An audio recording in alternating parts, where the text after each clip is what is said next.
Every innovation first began with an idea. Welcome to Tech Founders Stories, where passion meets innovation.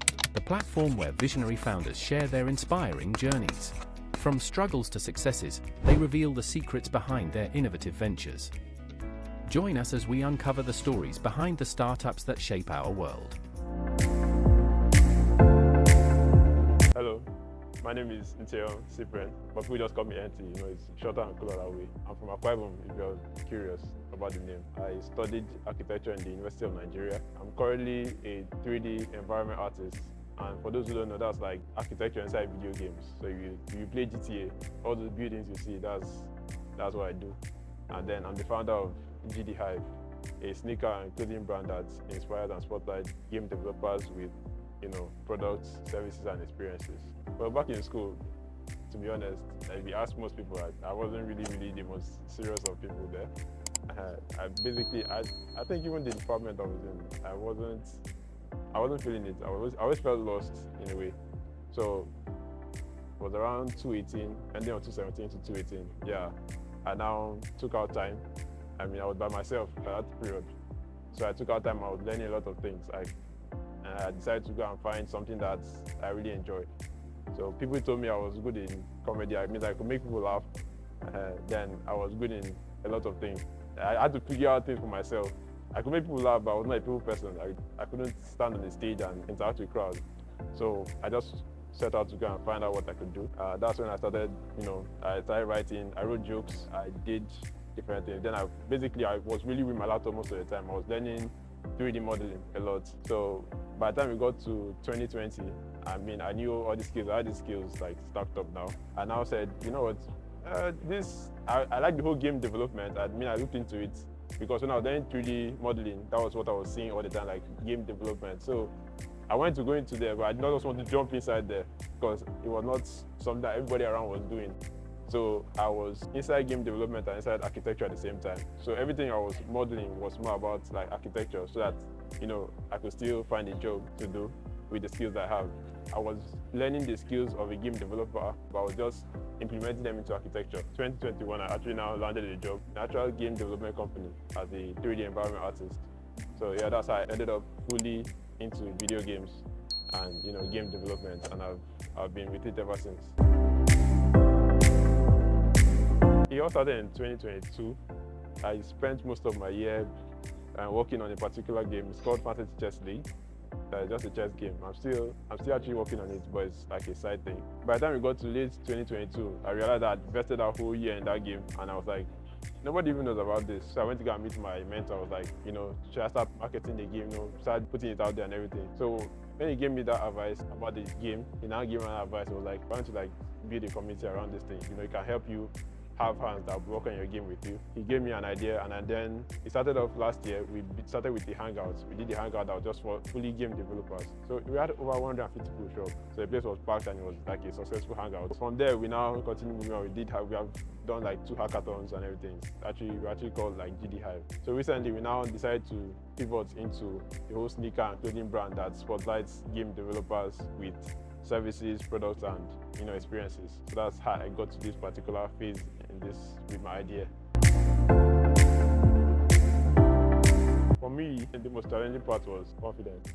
That confidence to start. I spent too much time doubting myself, and that whole thing of decision making too. So I spent that whole time doubting myself, what am I even doing? What will people think of me? Or I was just thinking a lot of things. But then, at some point, you just have to take that leap of faith. So I just did it, and I've been doing it ever since, and here I am. I don't think anybody can overcome doubts fully. I think courage usually comes while you're doing the thing, when you're starting the thing, rather than before you do the thing. Especially now, I usually just do things. I don't even think about it anymore. Just not to go into that whole overthinking phase. And then most importantly, I think my co-founder is a very, very important role. He has played a very important role to me. Sometimes I bring out the whole plan, and the whole plan is legit plan. And it's like, oh, this plan makes sense. And then the next day I'm like, Alpha, bro, I don't know, should we change this thing? And he'll just listen to me. And when I just finish, he'll say, go and sleep. And I just go and sleep. And then the next day, we'll execute what we planned. So that's the way it is. My team around me also helps. They help break that whole overthinking that I have, because I overthink a lot. Once we set the plan, I'm like, this plan is good. And then we just go. just recently pivoted to the clothing and sneaker brand, like I told you. Our main goal was to get our first customer, and then coincidentally, we hosted a hangout just this November 9th. We hosted another hangout, and somebody that came to the hangout actually gave us a grant. It was mad, and it was funny because he was actually like debating the idea. He was like, this idea, I don't think it's going to be this, and I was like explaining it to him. So before the conversation ended, he now told me, okay, I'll give you this XYZ amount of money just to get things started. But all around, yes, personally, our goal was to achieve our first customer, and so far we've crushed that. Turning point for me was around August this year. I was in this phase where I was tired of always searching for funds. That thing where you keep on, oh, we are doing this hackathon, would you want to put in money and everything? And I was really, really hard explaining because people are not really used to the games industry, especially here in this part of Nigeria. It's still like very, very, very fresh. So you don't know how to go and explain to a rich man, you are hosting something for game development. It's like, you have to start explaining what game development is. So we decided that, okay, I don't know, till one night I've forgotten what I was doing. I don't know. So something it just hit me like, Eureka! And it was just like mad thing. Then I went and I got my co-founder. I was like, yo, Alpha, check this thing out. And I was like, imagine Nike, but instead of for athletes, it was for game developers. And then I broke down the whole idea to him, and he was like, oh wow, like this is actually a good idea. I mean, I told my mentor to some other people, and then everybody was like, oh, it's a great idea. But me at the time, I don't like it when everybody tells me it's a great idea. So I kept on like, where's the bad part in this? Because if everybody agrees with you, it's always fishy to me. So they were like, okay, the hardest part that we see in this thing is branding and marketing. That's the main part. I got that thumbs up basically from all of them. And then that's basically how we push from there. I mean, now it's a lot easier to tell somebody about clothing. Everybody knows what clothing is. But the whole mission behind the clothing, they might not know it. But everybody can be like, oh, they know what clothing is, they know what these things are, they can easily give you money for that on one end. And that end is that you can actually make your own money by yourself from sales. So yeah, that was the turning point. Actually finding something to sell and make money for ourselves. Yeah, that's like a major turning point for me. When I say clothing and sneakers, I don't want you guys to start thinking something else first. So let me break this down. When I say clothing and sneakers now, when I say what's the biggest football club in the world now, most of you might say Manchester United or Real Madrid. But if I ask you what's the biggest sports club in the world, that question is kind of dicey. But now I want you to picture this now. Think of Nike, but instead of for athletes, think of it for like game developers. So why I say that is that Nike now, at the peak of all their products, or the front of all their products now, is like athletes. You see stuff like Cristiano Ronaldo where he's rocking their boots, or Mbappe. They create a new shoe and it's like all about Mbappe, Haaland, all those things. We want to do that same thing, but it's for the games industry, where we create like specular sneakers, but rather than give it to like athletes or give it to famous people or something, we can just give it to game developers to help spotlight that game developer. But what they say about every product, it either has to solve the issue of time, money, or transformation. And the good thing is our product is supposed to serve all three. Why I say so is that now we are looking at the B2B side and the B2C side. On the B2C side now, let's say transformation side, that's what I want to focus on now. Let's say we want to spotlight a particular game developer that is doing very well. Let me say he's creating an indie game by himself, or he has been doing well in the games industry, and he doesn't, or even recently I saw that there was an animator in Disney that retired, and he just retired. Nobody even this thing. But like when Rafael Nadal decided to retire, it's like Nike did a whole thing about it. Like a great man has retired. But then you realize in the game industry, it's not really like that. So we want to do that thing where we spotlight game developers.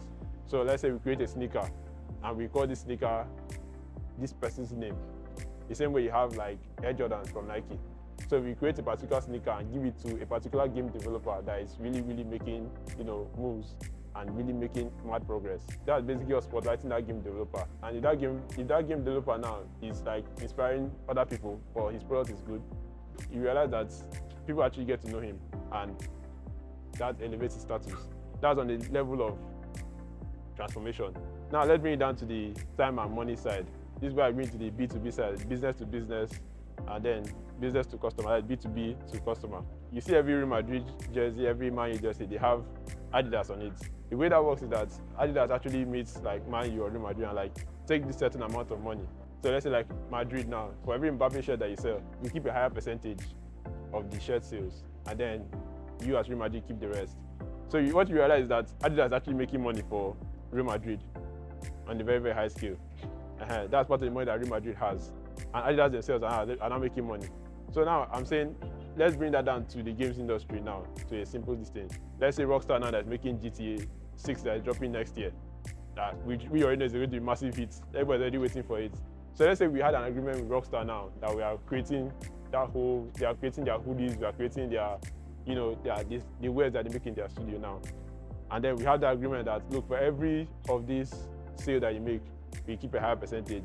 So you actually realize that then in return, what you do is that you put our brand in your game. So now you realize that we are not everywhere. You can play GTA 6 now, you're seeing us there. That's one good thing now. And then on the other hand now, we've also helped Rockstar make some money now because we've given them some money to like sponsor the game on a normal scale. And then for every clothing sale that they make, they also still make more money.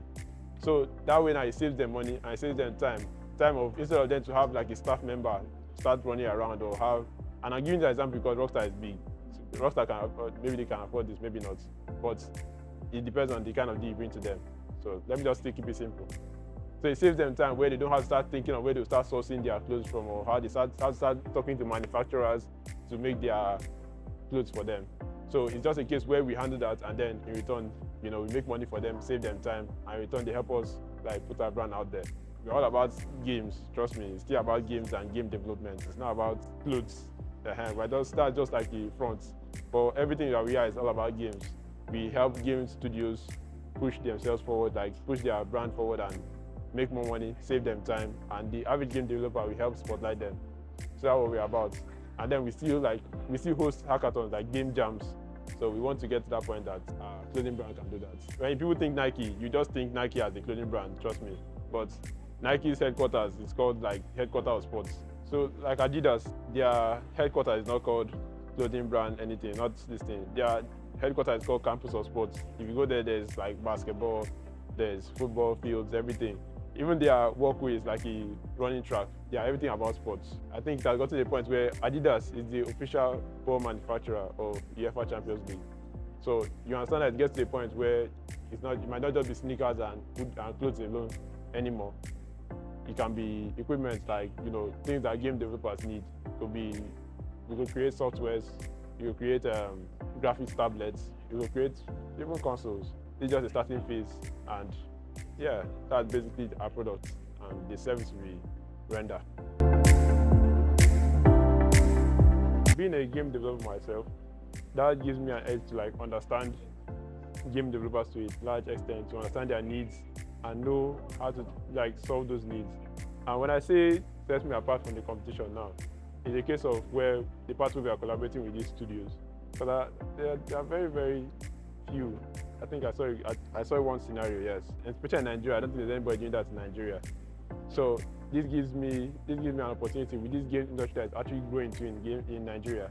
It gives me a chance to like collaborate with a lot of game developers that are coming up in Nigeria and studios that are coming up. So this is my chance to like grow with them. And then before we now start thinking of bigger studios outside, you have to like build from the ground up. So what sets me apart is that, especially from Nike, is that Nike is like, everything they make, they have Musiala wear, they have Mbappe to wear, they have footballers to wear. Puma has Grealish, Neymar, Memphis. Adidas has Messi, they have Lamine Yamal. But for us, we are not focusing on those athletes. We are focusing on game developers and gamers, just people in the games industry. That's what we are focusing on. So you could see people like Thomas Brush, Brackies, you name them. We are more focused on collaborating with game developers and game studios. So it's a case where we go to a game studio and like, hey, what's up?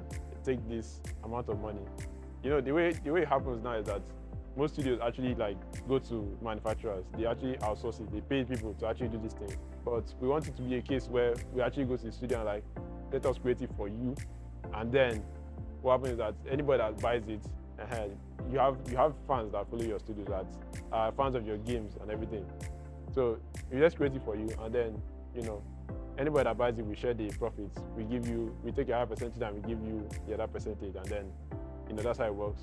Then for game developers, rather than collaborate with sports people, we're collaborating with people like Brackies, like Thomas Brush.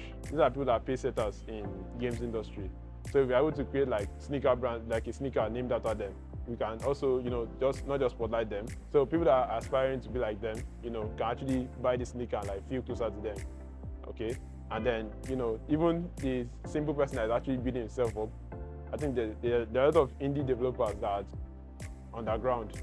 So all these people that are like simply spotlighted by, some other platforms, also we can spotlight them very, very well with creating a sneaker brand after them. Like, yo, this sneaker is named after just you. This sneaker is everything about you. It tells your story, it tells your journey. Like I said, before we pivoted into the clothing side, we can make our own funds for ourselves. We were majorly, there was a lot of sponsorship. One of our sponsors at the time was Ugochuka. He sponsored our very, very first hangout. He has played a pivotal role in this whole thing of me starting up. He has been a very good support. So funding, we were majorly focused around, sponsorships and, bootstrapping, that is money from our own pockets. But moving down, especially when we reached this turning point, like I mentioned, then we moved into clothing brand. Funny enough, I started be sending DMs to a lot of people, like, yo, Alpha, this is what we're doing now, this is what we're doing. I sent it to, like, every day I was sending to 100 people. People now joined our group, and then I started, sharing the story of what we are doing and everything. So when we now hosted a hangout on the 9th of November, I had somebody come up to me, was telling me about that he was on the wait list for the stuff, and he had been reading our story that's very, very engaging and stuff.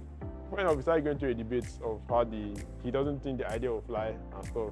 I was trying to like still tell him about the idea. Something very odd happened. He now said our whole argument. He now said, okay, this is what happened there. I'll give you XYZ amount of money for you to go and start the clothing stuff, okay? And just see for yourself. That's it. And then it's been smiles to a certain extent up on the way. There's still a little bit of bootstrapping here and there. Don't be confused. But like I said, I'm still a 3D environment artist, so I don't want that thing to leave me. I really enjoy being a 3D artist, trust me. So I still do a bit of work here and there. But that's how we're funded. That's the story of how we're funded. So our biggest challenge now is that, first of all, it's selling to customers, because when we started the whole process, a lot of people are interested in getting this thing. Like, we had a lot of engagement and everything. But once people see the price, I was like, I don't think I can spend that amount for this or that. I mean, the way the country is now, most people want to like eat first. That's the major challenge we are addressing at the moment. Then the second is, network, trying to sealing the deals with these studios, with different studios. So about the thing of networking, seeing if we can get to these clients and see if we can land these deals, like, oh, let's create this match for you. So those are the two challenges we are facing at the moment. Trying to fit the customers' budgets and trying to get rid of studios. Family has been really, really supportive. The only part that my parents have issues is that she go and sleep, especially my mom. She always hammering on it. Every time she will call me by what time am I going to go and sleep? Go and sleep. Yeah, my family has been very, very supportive. I don't know if it's because I'm the last, I'm not the firstborn, so it's not that thing of, go and be a doctor. Yeah, listen to me. Go and be a doctor. No, Auntie, you're not hearing me. I think I have that kind of, I don't know if that's the reason, like I said. I just had that light time. It's like, oh, okay, you want to do this, go ahead and do this. And it really, really helps. Because sometimes, and even for friends usually call to as well and say, yo, I see what you're doing, like, keep on going, you're on the right track, kind of thing. Sometimes you might just be on that verge of, what am I even doing? Say, what am I doing in my life? Am I doing my best? Is it even working?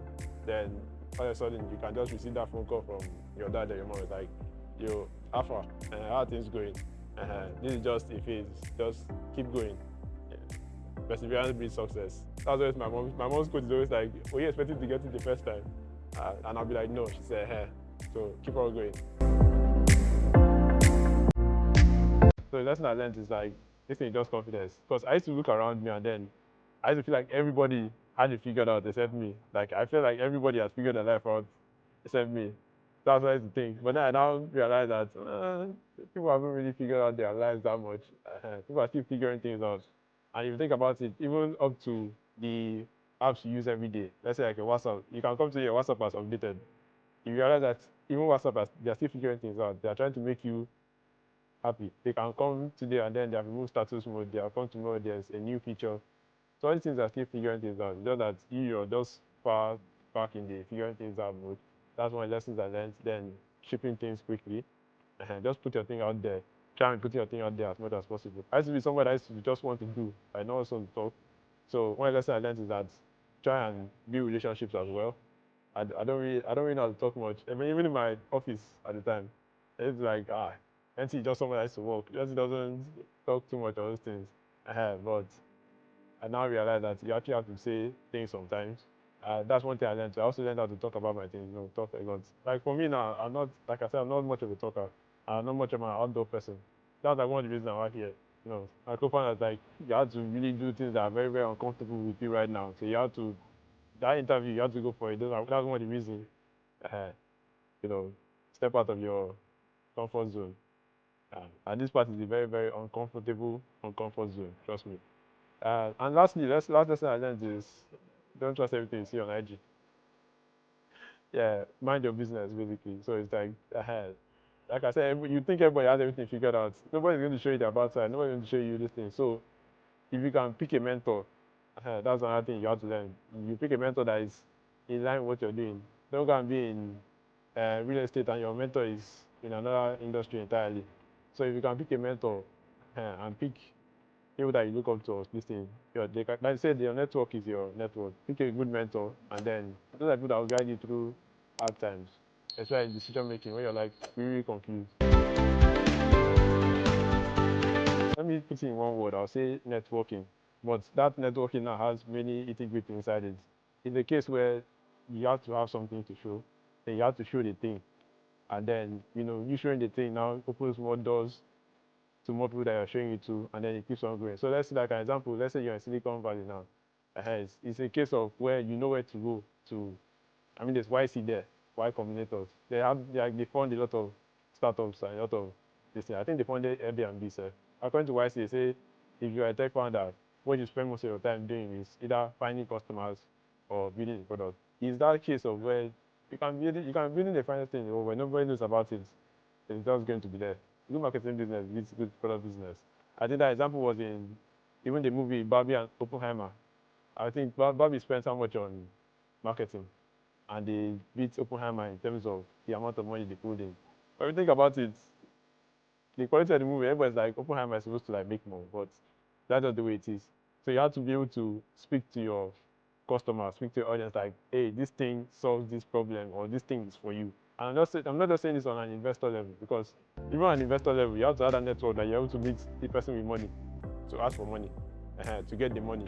If you cannot even reach that stage now, it's still that place of you shipping fast, collecting feedback. You ship your product, you collect feedback. Oh, I don't like this, I don't like that. I think even recently, WhatsApp did something where they removed the search bar on the status, where you check status, and then everybody's feedback was like, bring back the search bar, and they brought it back quickly. So you realize that this is things that you're shipping fast. Like you have to ship quickly, collect feedback, add that feedback again, ship again. This you making noise about your product on a very, very ground level. So it's a cycle like that: create, launch, collect feedback, reiterate, come back again, collect feedback. It's still that process till you're up there. So apart from that, there's good old perseverance. Perseverance is simply patience, grit, not giving up. Because you can be doing something for a very, very long time and you're not seeing the outcome. Kevin Hart said it's like one of the worst things you can put your best into something and then still be in the same place like every day, like physically, but mentally you're not like, okay, I know I've gotten a little bit further, but financially everything you're still like in the same place. That's like one of the highest things. So if you don't give up, that whole thing of don't give up, being patient with the whole process, and then simple grit, like hard work, good old hard work. I think that's what really sets out every successful person. Then if I follow one of my mentors, Steve Jobs, you have to have passion for the thing as well. I mean, that's the whole reason that's one of the reasons you don't actually give up. If you pick a field that you go, let's say into the game industry now, somebody like, you're into games, it sounds like fun. There's a lot of parts that are really, really stressful. Like it's really, really stressful. You can apply the whole like fruit of the spirit into your business. That's love, joy, and discipline, which is self-control, long-suffering, patience. If you love what you're doing, you enjoy doing it, and you can endure the hard parts, and you're disciplined enough to like see it through, have that faith, have that confidence that this thing is what I'm doing is, it makes sense. I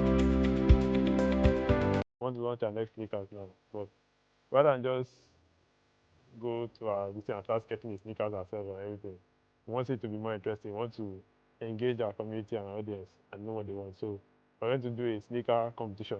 The prize will be out soon. So in the case where our target audience are community people are going to design a sneaker, just like a competition, you just design sneakers ahead. Then once that is over, we'll put it out there for voting. And the sneaker design that wins the highest number of votes is the one that we produce and put it out there for sale. So that's the next step we are doing. We actually learned this from Lego. I think Lego, there was a time they did that whole thing where build what can you build with Lego set. That's the next step we are taking, the next plan we are taking. Yeah, first of all, I say read a lot of books because that's where you collect real advice from people that have experience. But if I'm going with advice, I'll go with Robert Kiyosaki from Rich Dad Poor Dad. Number one is confidence. Believe in yourself. Have that faith. It comes with all the things of having passion for what you're doing and everything. I don't even care if you have passion. Just believe in yourself. You realize everything you're doing is going to pay off for in somewhat way. Then second, mind your business. And that's where how Kiyosaki puts it. Mind your business. Don't believe everything you see on IG. Some people are still. So nobody's going to tell you their bad story. Trust me. Even me as I'm here, I'm not going to tell you the bad side of my story. Yeah, more than how many ways to make money actually. That's what they said. But that's what I believe, and that's what I've read. Okay, every industry is making a good amount of money, but you have to be there for a while. You need gratification. Just slow down. Then lastly, as I would say, get a mentor. What a mentor does is it makes you understand that it's time for everything. Because what fixed this problem yesterday might not be able to fix it today. Yesterday maybe you were calm and he fixed it. He told you to be calm and he fixed it. Tomorrow maybe you have to go hard to fix it. The way business is, I know sometimes you go online and they'll tell you, this one, you're doing this one, delegate. And you're like, oh my, it's only me that is here. What am I delegating to? I'm the only one that's here. So there's time for everything, basically. And if you get a mentor, it really helps you in decision making as well. Somebody that will guide you. Then lastly, try and fail fast. If you fail, don't stand and be, don't be crying for too long. Just move ahead. Trust me, every person, successful person you're seeing, they have failed a lot. They have failed a lot, but they just learn how to move fast. That's what I advise everybody. So if you want to reach me about apparel and everything, you can join our wait list. The link is going to be in the description of this video. I think I'm the admin there, so you can just message me as well. You can DM me straight, and I'll answer you. You can message me personally on LinkedIn. You can connect to me on LinkedIn at Ntienyong Cyprian. So you want to reach me, just the link is in the description of this video. Thank you very much. Peace and love.